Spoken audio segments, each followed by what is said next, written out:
இன்னைக்கு தமிழ்நாட்டுக்கும் ஆந்திராவுக்கும் ஒரு பிரச்சனை என்னன்னா அதை பற்றி கொஞ்சம் விலாவரியாக பேசுவோம். ரொம்ப பிஸியாக இருக்கிறவங்க, ரொம்ப வேலை இல்லாதவங்க, இந்த பெண்கள் ஆடுறது பார்க்குறவங்க, ஆடல் பாடல் பார்க்குறவங்க தயவுசெய்து தள்ளி விட்டு போங்க. இந்த மண்ணை பற்றி யோசிக்கணும், புனிதல் கொஞ்சம் இருந்தால் நான் சொல்கிறத கேளுங்க, கேட்டுட்டு போங்க. அதாவது இன்றைக்கி என்ன பிரச்சனை அப்படின்னா, திருவண்ணாமலையில் அதிகமான தெலுங்கு சமுதாய மக்கள் வராங்க, ஆந்திராவை சேர்ந்தவங்க வராங்க. அவங்களால திருவண்ணாமலை மொத்தமாக ஆக்கிரமிக்கப்படுகிறது அப்படின்னு ஒரு குற்றச்சாட்டை எல்லாரும் வச்சுருக்காங்க. இதை கொஞ்சம் சிந்திச்சு தான் பார்க்கணும். ஒரு நொடியில் ஆக்கிரமிச்சிட்டாங்கன்னு சொல்ல முடியாது, ஒரு நொடியில் இல்லைன்னு சொல்ல முடியாது. இது எப்படி பார்க்கலாம் அப்படின்னா, பேர் பலைகள் அத்தனையும் தெலுங்கில் தான் இருக்குது. தமிழ், ஹிந்தி, இங்கிலீஷு தெலுங்கில் தான் இருக்குன்றாங்க. அது கொஞ்சம் யோசிக்கலாம். அது பேர் மாற்றிடலாம், ஒன்றும் பிரச்சனை இல்லை, மாற்றுறது ஒன்றும் பெரிய விஷயம் இல்லை.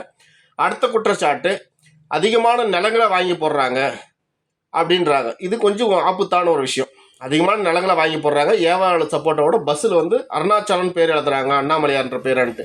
சரி, இந்த பஸ்ஸில் அண்ணாமலையார்ன்ற பேரை மாற்றி அருணாச்சலன்ற பேர் எழுதுறதுக்கும் அதிகமான நிலங்கள் வாங்கி போடுறதுக்கும் இந்த திருவண்ணாமலை ஆந்திராவோட சேரப்போகுது அப்படின்னு சொல்கிறதுக்கும் எதுனா கருத்து இருக்கா அப்படின்னா, இதுக்கு முன்னே இந்த மாதிரி நிலங்களை இழந்திருக்கணும்னா நிச்சயமாக இழந்திருக்கும் திருப்பதியை. அது தமிழர்கள் பூமியாக இருந்துச்சு, தமிழ் மன்னர்கள் பூமியாக இருந்துச்சு. அங்கே கொஞ்சம் கொஞ்சமாக இந்த மாதிரிலாம் ஆக்கிரமித்து அந்த திருப்பதின்ற கோவில் ஒரு கொற்றவையும் முருகனும் இருந்த கோவிலை, அந்த முருகன் சிலை அப்படியே இருக்குது இன்றைக்கும். அது திருப்பதின்ற பேர் மாற்றி நாமம் போட்டு அது திருப்பதினே வச்சுருக்காங்க இன்றைக்கி வரைக்கும். அது மக்கள், நம்ம தமிழ் மக்கள் கூட போய் திருப்பதினே கும்பிட்டு வராங்க. ஆனால் அது திருப்பதி கோயில் கிடையாது, அது முருகன் சிலை, முருகன் சாமி. அங்கேருந்து கொற்றவை சிலை எங்கன்றது கேள்விக்குறியாக இருக்குது. அங்கே தமிழ் மொழிகளெல்லாம் அழித்து, தமிழுடைய அந்த கல்வெட்டுகளெல்லாம் அழித்து மண்ணில் அந்த ப்ரெஸ் பண்ணி அதை மொத்தம் அழித்து முடிச்சிட்டாங்க.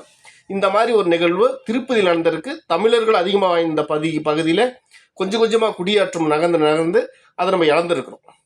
இதை ரெண்டையும் வச்சு அதையும் திருவண்ணாமலையும் கம்பேர் பண்ணி பார்க்கும்போது, இவர்கள் இன்னைக்கு ஆக்கிரமிக்க போகிறதுக்காக இல்லை, இன்னும் 50 வருஷம் 100 வருஷம் கழிச்சு இந்த மண்ணை மொத்தமாக ஆக்கிரமிக்கிறதுக்கான வேலையை இப்போ தொடங்கிட்டாங்களோ அப்படின்ற ஒரு மிகப்பெரிய சந்தேகம் இல்லை, உறுதிப்படப்பட்ட ஒரு சந்தேகம் எழுது.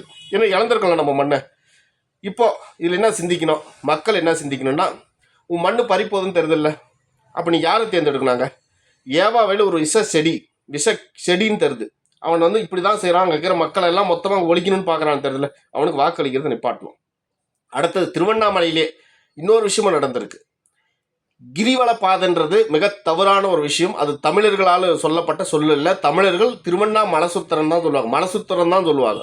அண்ணாமலையார் மலசுத்திரம் தான் சொல்லுவாங்க. மலை அண்ணாமலையை சுத்திரன்னு சொல்லுவாங்க, மலசுத்திரன்னு சொல்லுவாங்க. ஆனால் இந்த சொல்ல மாற்றி மருவி கிரிவல பாதைன்னு வச்சது யார்? இதே சோகால்டுகள் திராவிடம் தான் எல்லாருக்கும் ஆப்பு வச்சுருக்கோம். அதனால் சிந்திச்சு இனிமே யாரு கூட இருக்கணும், எப்படி இருக்கணும், நீங்கள் தான் முடிவு பண்ணணும்.